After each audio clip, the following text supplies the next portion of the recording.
with Anne, but it's audio only. This is Anne, so from here on in, all you'll get is her voice.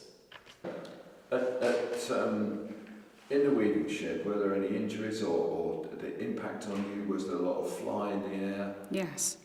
There was a lot of fly in the air, cotton dust, and what we used to call dawn, which was like bits of fluff all in your hair and sticking on your clothes.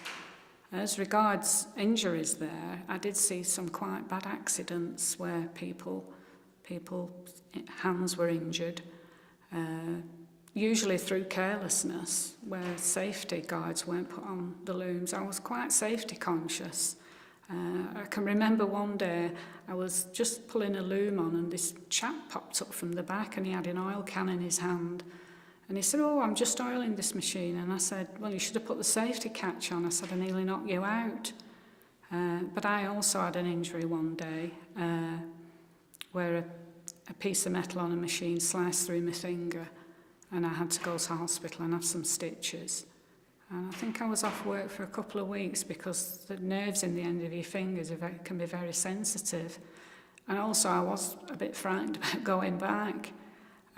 But I did through the union, and I think I got some money through industrial injuries benefit, and the union got me a little bit of money as well. And what I got all together made up for those couple of weeks' wages. But I didn't stay in the mill much longer than that. So, and why did you leave? Was it partly to do with the injury? It was partly to do with the injury and partly the fact that although I said I did enjoy working in the mill, it was hard physically. Can you start with, I decided to leave because we don't know what it was, what we call an overlap of your voice. So if you start that answer, I decided to leave the mill.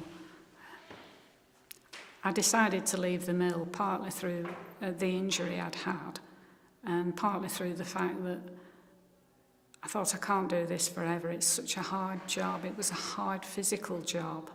My sister worked in the mill pretty much all her working life, but physically she was much stronger than me. And there was a saying at the time, which was quite funny, that if you stayed in the mill long enough, you either went deaf or daft. And I didn't go deaf. I think we can end there. That's great. Shall we find somewhere else then?